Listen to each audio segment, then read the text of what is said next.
हाँ, कल के वीडियो में हम लोगों ने पॉपुलेशन ज्योग्राफी स्टार्ट किया था। पॉपुलेशन ज्योग्राफी में हम लोगों ने जनसंख्या संसाधन प्रदेश जो एकरमैन द्वारा दिया गया है उसको कर लिया था। जनांकीय संक्रमण सिद्धांत कर लिया था। प्रवास के जो सिद्धांत हैं Ravenstein, Zelinsky, push and pull theory, Lee का। इसके अलावा हम लोगों ने स्टॉफर का सिद्धांत किया था, न्यूनतम प्रयास सिद्धांत किया था, गुरुत्व मॉडल किया था, मध्यवर्ती अवसर का सिद्धांत किया था, व्यवहार परक सिद्धांत किया था। आज हम देखेंगे जनसंख्या संबंधी सिद्धांत। जनसंख्या संबंधी सिद्धांत आज हम देखेंगे जिसमें न केवल माल्थस हैं बल्कि Sadler, Doubleday, Castro, Henry George, Dumont आदि विद्वान भी आते हैं। तो आज के वीडियो में हम देखेंगे जनसंख्या संबंधी सिद्धांत। तो चलिए स्टार्ट करते हैं आज का वीडियो। पहला सिद्धांत देखते हैं हम। हमने पहला सैडलर को लिया है। सैडलर माल्थस का जो प्राकृतिक सिद्धांत था उसके विपरीत इन्होंने अपना सिद्धांत दिया है। माल्थस का जो प्राकृतिक सिद्धांत था उसके विपरीत इन्होंने अपना सिद्धांत लिया है। माल्थस के विपरीत है। सैडलर के अनुसार जनसंख्या घनत्व में वृद्धि के साथ साथ जनसंख्या वृद्धि दर में कमी आती है। अर्थात जो घनत्व है, डेंसिटी है वो इन्वर्सली प्रोपोर्शनल टू जनसंख्या वृद्धि दर होगी। वो जनसंख्या वृद्धि दर के इन्वर्सली प्रोपोर्शनल होगी डेंसिटी।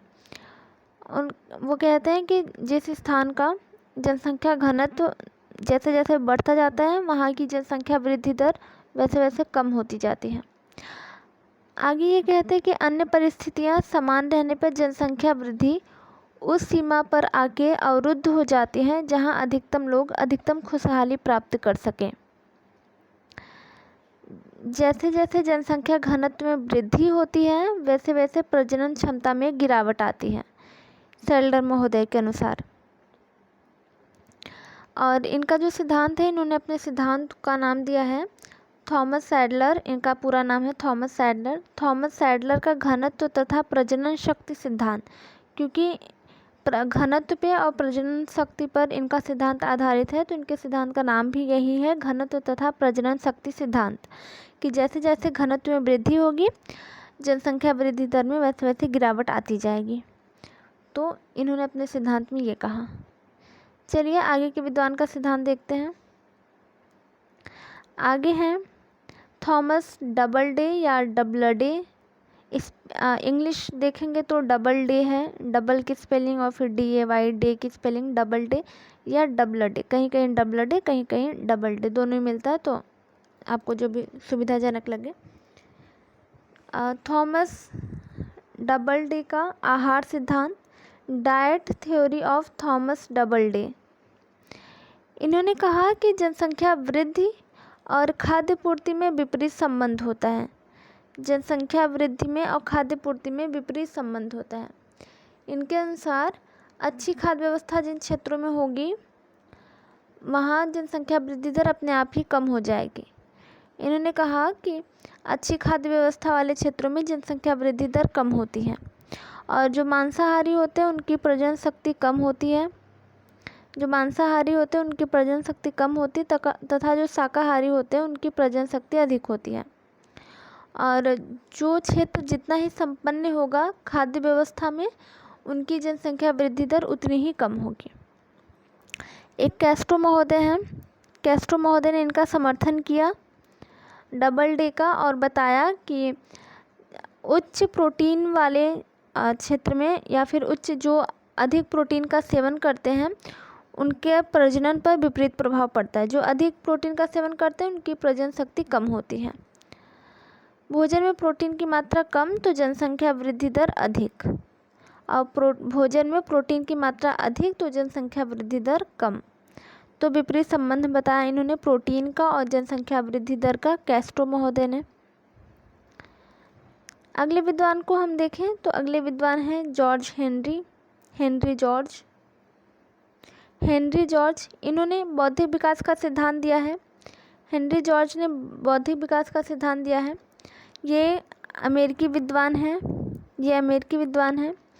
इन्होंने कहा है कि अन्य प्राणियों के विपरीत मनुष्य में संख्या बढ़ाने पर खाद्य पूर्ति में वृद्धि होती है। इन्होंने कहा है कि अन्य प्राणियों के विपरीत अन्य प्राणी जो हैं जैसे कीट हैं और इंसेक्ट हैं, एनिमल्स हैं, तो जैसे इनकी जनसंख्या वृद्धि होती है तो इनको संसाधन की कमी हो जाती है, खाद्य पूर्ति की कमी हो जाती है, खाना उपलब्ध नहीं हो पाता है। लेकिन मनुष्य एक बौद्धिक प्राणी है, तो जैसे इनकी जनसंख्या बढ़ती है, मनुष्य की संख्या बढ़ती है, उनकी खाद्य पूर्ति में वृद्धि होती है, क्योंकि मनुष्य बौद्धिक प्राणी है और वो अपने लिए भोजन का इंतजाम कर लेगा। और इनका मानना था कि मनुष्य को खतरा प्रकृति उत्पन्न नहीं करती, बल्कि इसका मुख्य कारण गलत सामाजिक समायोजन है। अर्थात जैसे माल्थस महोदय ने बताया कि जैसे जैसे जनसंख्या बढ़ती जाएगी रिसोर्स पर दाब पड़ेगा, क्योंकि रिसोर्स जो है वो अर्थमेटिक रेशियो से बढ़ते हैं और उन पे दाब पड़ेगा और फिर उनके लिए, मनुष्य के लिए भोजन नहीं मिल पाएगा, उनके लिए खतरा उत्पन्न हो जाएगा और प्रकृति विनाश का तांडव रचेगी। जबकि जॉर्ज हेनरी ने कहा कि ऐसा नहीं है, मनुष्य के लिए प्रकृति खतरा उत्पन्न नहीं करती है, बल्कि इनके लिए जो खतरा है वो सामाजिक समायोजन है, कि ये अपना अच्छे से समायोजन नहीं कर पाते हैं। स्पेंसर ने भी इसी बात का समर्थन किया है। स्पेंसर महोदय ने भी बौद्धिक विकास का ही सिद्धांत दिया है। ये भी बुद्धिमत्ता की बात करते हैं। ये कहते हैं कि जैसे जैसे मनुष्य में बौद्धिक विकास होता जाता है, जैसे जैसे मनुष्य में बौद्धिक विकास होगा, प्रजनन क्षमता तथा प्रजनन दर दोनों में ह्रास हो जाते हैं। मनुष्य अपने काम में, अपने कैरियर में ज़्यादा इन्वॉल्व हो जाएगा, तो फिर उनके प्रजनन क्षमता और प्रजनन दर दोनों में ही ह्रास हो जाएगा, स्पेंसर के अनुसार। और स्पेंसर की जो बुक है, स्पेंसर ने एक बुक लिखी है, इनकी बुक है प्रोग्रेस एंड पॉवर्टी। ये लिखी है 1879 में। प्रोग्रेस एंड पॉवर्टी 1879 में लिखी है। चलिए अगले विद्वान को देखते हैं। ड्यूमा है। ड्यूमा महोदय ने जो अपना सिद्धांत दिया है वह है सामाजिक केशिकात्व का सिद्धांत, थ्योरी ऑफ सोशल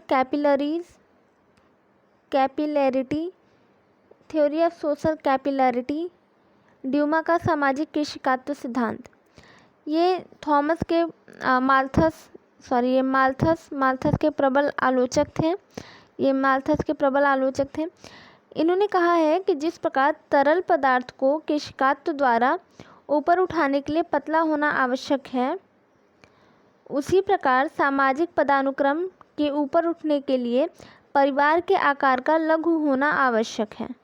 जैसे केशिकात्व होता है, खेतों में केशिकात्व बनता है, ये अर्थ सरफेस है, इसके नीचे नीचे पतली पतली केशिकात्व बन जाती हैं और ये पतली पतली होती है, तो जो नीचे का जो जल होता है वो इनके सारे धीरे धीरे ऊपर आ जाता है।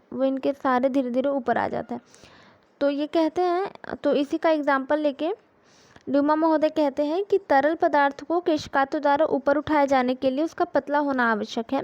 उसी प्रकार सामाजिक पदानुक्रम के ऊपर उठने के लिए परिवार का आकार लघु होना आवश्यक है। परिवार का आकार छोटा होगा तो उनकी सामाजिक पदानुक्रम ऊपर उठेगी। वो ज़्यादा छोटा होगा तो वो ज़्यादा कैरियर पे ध्यान दे पाएंगे, कम पैसे लगेंगे और वो कैरियर पे ध्यान दे पाएंगे, सामाजिक प्रतिष्ठा बढ़ेगी उनकी अच्छे कैरियर से, तो सामाजिक पदानुक्रम में वो ऊपर उठेंगे। इस प्रकार जैसे जैसे कोई व्यक्ति सामाजिक पदानुक्रम पर ऊंचाई की ओर अग्रसर होता जाता है, उसकी संतानोत्पत्ति में रुचि कम हो जाती है। ये ड्यूमा ने कहा। आगे हम माल्थस का सिद्धांत देखते हैं। माल्थस महोदय ने 1798 में अपना सिद्धांत दिया। इन्होंने एक निबंध लिखा, an essay on the principle of population. इन्होंने एक एसे लिखा, पॉपुलेशन के जनसंख्या के नियम पर एक निबंध लिखा। इन्होंने एक जनसंख्या के नियम पर, प्रिंसिपल ऑफ पॉपुलेशन, जनसंख्या के नियम पर एक निबंध लिखा, an essay on the principle of population, 1798 में। इनका जो सिद्धांत था वो यूरोप की जनसंख्या वृद्धि पर आधारित था। और इन्होंने क्या कहा कि जो जनसंख्या है वो ज्यामितीय अनुपात में बढ़ेगी। जनसंख्या ज्यामितीय अनुपात में बढ़ती जाती है, जैसे 1 से 2, 2 से 4, 4 से 8, 8 से 16, 16 से 32, 32 से 64, ऐसे ऐसे ज्यामितीय आकार में जनसंख्या बढ़ती जाती है। और जो रिसोर्स है, जबकि जो रिसोर्स है वो अर्थमेटिक रेशियो में बढ़ेगी। रिसोर्स जियोमेट्रिक रेशियो में नहीं, वो अर्थमेटिक रेशियो में बढ़ेगी, अंकगणितीय अनुपात में बढ़ेगी, जैसे 1, 2, 3, 4, 5। तो ये अंकगणितीय अनुपात में बढ़ती है। और जो पॉपुलेशन है वो ज्यामितीय अनुपात में बढ़ती है, 2 से 4, 4 से 8, 8 से 16। तो धीरे धीरे जब पॉपुलेशन बढ़ती जाएगी तो रिसोर्स की कमी हो जाएगी। जब रिसोर्स की कमी हो जाएगी तो प्रकृति पे दबाव पड़ेगा, संसाधन पे दबाव पड़ेगा, और फिर उसे बैलेंस करने के लिए प्रकृति खुद विनाश का तांडव रचेगी और फिर पॉपुलेशन को बैलेंस करेगी। इसके लिए इन्होंने कृत्रिम उपाय सुझाए, ब्रह्मचर्य का पालन करने के लिए कहा और कुछ कृत्रिम उपाय सुझाए इन्होंने, और ये इन्होंने बताया। और इनके आलोचकों में सैडलर और रिकार्डो इनके प्रबल आलोचक थे। हालांकि डबल डे और ड्यूमा ये सब भी इनके आलोचक रहे, लेकिन इनके आलोचकों में सैडलर और रिकार्डो का प्रबल रूप से नाम आता है। तो ये था जनसंख्या संबंधी सिद्धांत, जो बहुत जल्दी हम लोगों ने फास्ट तरीके से कर लिया है। अब इस पे हम आपको MCQ करा देंगे। MCQ कर लेंगे आप एक बार तो फिर प्रैक्टिस हो जाएगी कि इस पे कैसे क्वेश्चन बन सकते हैं और कैसे हमको आंसर देना है। तो आप चैनल को लाइक, सब्सक्राइब एंड शेयर ज़रूर कीजिएगा।